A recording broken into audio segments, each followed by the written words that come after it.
Welcome back. Today I'm taking a look at a pretty cool little everyday carry light that just so happens to be the first collaboration between ReyLight and Vosteed. It's the Rook. Let's check it out.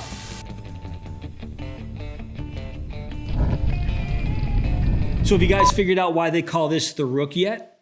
So if you haven't, I'll throw up a picture right on this side of the screen. Sort of looks like a rook from chess. Now I'll give you guys a nice close-up of the Rook from ReyLight and Vosteed in this gorgeous orange. Now you can get the Rook in two different emitter choices, but the only way to get that option is if you went with the orange here. And I'll give you a look right down the barrel at those three emitters right there. So you have your choice between three Nichia 519As with a color temperature of 4,000 Kelvin, or the version that I have right here is three Cree XPL high LEDs with a color temperature of 6,000. Now generally I like to go with a neutral white emitter when I'm choosing my everyday carry flashlight. But in this case, I went with the cool white because I wanted to see the full 3,000 lumens in this tiny body. That's right, if you go with the Cree XPLs, your maximum lumen output is 3,000. If you go with the Nichia 519As, your maximum lumen output is 1,800. So that's a 1,200 lumen difference. That's why I wanted to go with the Crees over the Nichia in this situation. Now the Rook here has 7 total lighting modes, plus 2 special modes, that's strobe and SOS. And everything is programmable through the tail switch right here, but I'll go over that when we talk about the UI. And yes, it only has a single tail switch here. There is no side switch, which is also a bit different for me because I do prefer a side switch on my everyday carry flashlights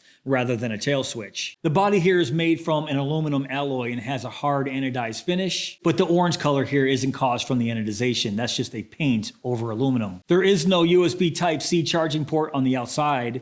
You have to charge the battery right from the battery itself. And let's take that out and take a look at it. So this is a ReyLight Vosteed branded 3.7 volt 18350 rechargeable lithium ion battery. And you can see that USB Type-C charging port right there on the outside. Now when you're charging it, there's a red LED that glows right there dead center. And when it's fully charged, it glows blue. And now that I have the head off, you can see it is a double spring system in there. I'll give you a look at the tail and the head. And just so you know, you can use any 18350. I have this 18350 right here from ThruNite, and I did try a couple other 18350s, and just to show you that it does work with that ThruNite battery in there.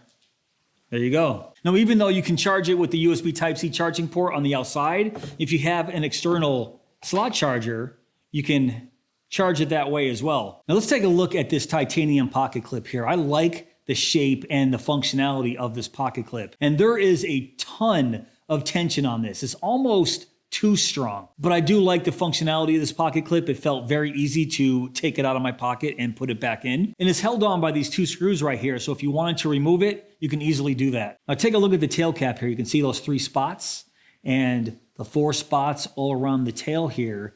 That's for tritium vials. I don't own tritium vials. In fact, I have never owned any tritium vials, so I can't demonstrate that, but I'll throw up a picture from the website, and it actually looks really cool with those vials in there. All right, let's talk dimensions. It has a length of 3.2 inches and has a head diameter of 0.9 inches. And according to my weight test, it comes in at exactly 3 ounces. That's 84 grams, and yes, I did weigh it with the battery. Now I'll show you a size comparison between the Rook and 4 other flashlights that are very similar in size. The Rovivon S3, the ThruNite T1, the Phoenix E18R, and the Olight Baton 3. You can see the Rook is a little bit longer than the rest of those flashlights, and it actually feels a lot better in the hands. I love how this feels when I'm holding it. Because it's longer, it just gives me more to grab onto, but it's not overly too long. It's almost the perfect size for an everyday carry flashlight. And that leads to the build quality. The build quality here is fantastic. So let's quickly go over the lumens and the runtime here. So you can see those 7 lighting modes: moon, low, mid 2, mid 1, high 2, high 1, and turbo. Now turbo here shows 1,800 lumens, but my version with the Cree XPLs is a 3,000 lumen turbo. So no matter which group you choose, 1, 2, 3, and 4, it's always going to start on moonlight unless you turn it off in the menu system. And that moonlight is a half lumen and has a 7-day runtime. Low is 36 lumens, has an 80-hour runtime. Mid 2 is 180 lumens with a 16-hour runtime. Mid 1 is 360 lumens. You have an 8-hour runtime there. High 2 is 720 lumens and you have 3.75 hours of runtime. High 1 is 900 lumens with a 3-hour runtime. And turbo, at least at 1800 lumens, is 1.2 hours. Now that's all the information that I have, because even on the back of the box, it shows the exact same information. So basically, when you start programming the different groups, 1, 2, 3, or 4, you can choose 3 or 4 of these lighting modes. So you're not going to get all 7 lighting modes even on the default setting here. And like I said, I'll quickly run over how to program that when I talk about the UI, but I'll show you right here. Group 1 starts with moonlight, then it goes 2%, 20%, then 100%. Group 2 starts at moonlight, then it can go 10%, 40%, and 100%. And that's the way I have my lights set up right now. I programmed this to be on group 2. So group 3, moonlight, 2%, 10%, 50%. And then group 4 is moonlight, 50%, then 100. And then you can get strobe and SOS out of group 4. And it also has a 1 meter impact resistance, which is pretty normal. And the waterproof rating is IPX7. So the X means the dust proofing wasn't tested, and the 7 means it's submersible in 3 feet of water for up to 30 minutes. So now it's time to go over the UI, and I grabbed the little insert that ReyLight gives you inside of the box here, because I'm not going to go over every single option here in the programming. I'm just going to show you a couple things right here from the insert. But Vosteed does have a tutorial up on their YouTube channel, and I'll put a link to that right below in my description box. So the basic operation here is pretty simple. Just say single click on, single click off. And when it's on, you just half press to cycle through the modes. So I have it on group 2, which starts at moonlight, and then it goes 10, 40, and 100%. It does have a mode memory, but by default, it's turned off, but you can turn it on in the menu system. Also, it has instant access to turbo. So if you turn it on, it goes right to moonlight. And if you double half press right there, there's turbo. Now let's go over quickly how to program this bad boy. So what you have to do is turn it on and then half press the tail button 8 times quickly. Now when you do that, it's going to take you to 5 different menus here. Menu 1 is your mode group selection right there. And within that menu, you can choose whatever group you want. Like I said, I'm on group 2. And menu 2 is how you toggle your memory on or off. Like I said, it comes by default off, and that's how you turn it on. Menu 3 allows you to turn moonlight on and off, because it always goes to moonlight first. If you don't like that, you can turn that off. Menu 4 is how you change your mode order. So right now, mine goes from basically low, medium, and high. If you want it to start on high, then go medium and low, that's how you reverse it. And mode 5 is your factory reset. That's how you reset everything and put it back to its default settings. Now the programming mode here reminds me a lot of 4.7s and Prometheus flashlights, where you have to turn it on and then half press 10 times, at least on this flashlight. This one you have to half press 8 times. But honestly, I think it's executed just a little bit better in this 4.7s and Prometheus flashlights. And I'll show you what I'm talking about, because it takes a little bit to get used to here. First you have to turn it on, and then you have to half press 8 times. 1, 2, 3, 4, 5, 6, 7, 8. And see, it didn't take there. So it takes a little bit of time to catch. 7, 8. There we go. So now it'll flash once in strobe, flash twice, strobe, that's menu 2, flash 3 times, strobe, flash 4 times, strobe, and I'm gonna go to 5 and then half click it after the strobe, half, I did it.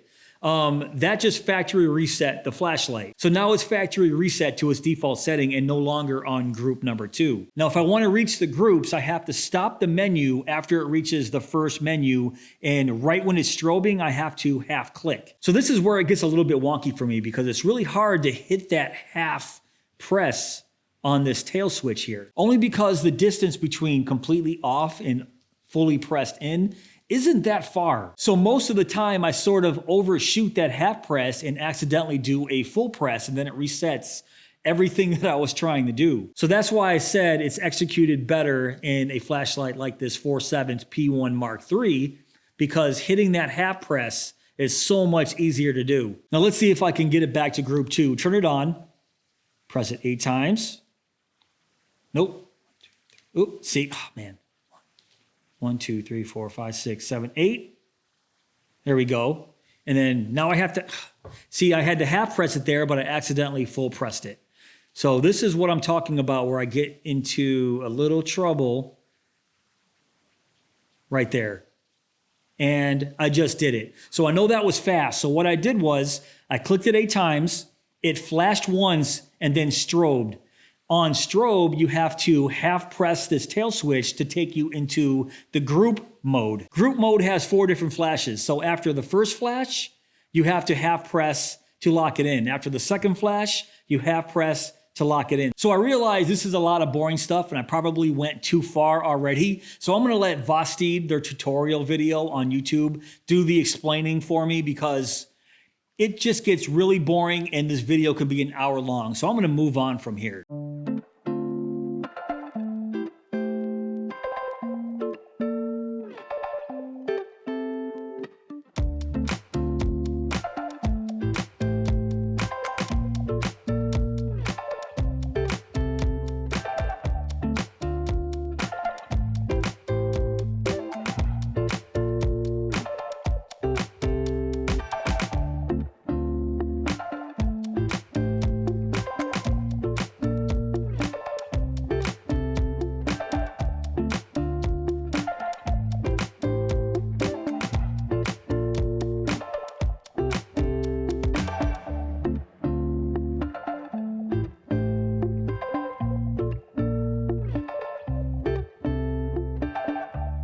All right, let's test out this beam here. So of course, that's moonlight, not gonna really show up. That's 10% because remember I have this on group 2. And of course it had to be raining today. But I live near Buffalo, New York, and I always say that, you know, where you guys are, you're not always gonna be using this flashlight in perfect weather conditions either. And I only have so much time to dedicate to doing videos and I have to move on. So today is the day. That's 40%. And I'll put up a distance between me and that tree right there. Man, you know what? Let me step away. There we go. Let me step away from that little roof right there just because. And then there's turbo. That should be 3,000 lumens. Yeah, let me go back here to that tree. Very nice. So I have the Cree XPL. That's why I have the 3,000 lumens, but you got that cool white temperature. Sorry, that 6,000 Kelvin color temperature. And look at that beam, man. That is a pretty wide beam here. Very even, very well balanced actually. Check that out. So I'll just pan left to right here. Very cool. So it kind of sucks it's raining, but I'm gonna walk over to the other side of the house and do some more shots for you guys.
So once again, I apologize for the rain. It's been raining here almost every single day. And like I said, when I have to do a video, I have to do it rain, snow, whatever it may be. But hopefully you got a good sense of what this beam looks like. Very well balanced, very evenly spread, fairly floody, but not too crazy. But still very bright with those 3000 lumens. I'm not looking for a lot of throw with my EDC flashlights. I'm looking for high lumens. 3000 is perfect actually, and high candela. So I think the Rook here, based on the beam profile, the size, the shape, the weight of this flashlight, I think it's a pretty solid choice for a flashlight, especially at 69 bucks. My only real complaint is the feel of this tail switch here. I think there's not enough distance from fully off like it is right now to the full press in. And when you're trying to program it and you're trying to hit that half stop, it gets a little clumsy and goofy. So that's my only real negative of this flashlight, just because there's so many half press functions here, even switching the modes, which seems to be okay.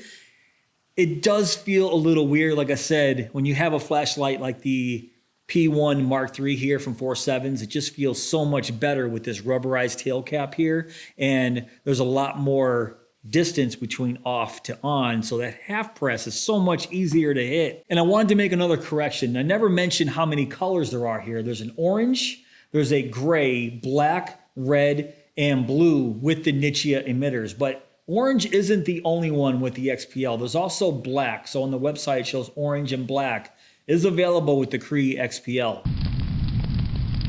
All right, guys, that's pretty much it for this video. What do you think of the Rook from Vosteed and ReyLight? If you want to check it out for yourself, I will have a link in my description box below and the pinned comment. But if you did enjoy this video, please give me that thumbs up. Please subscribe. And go!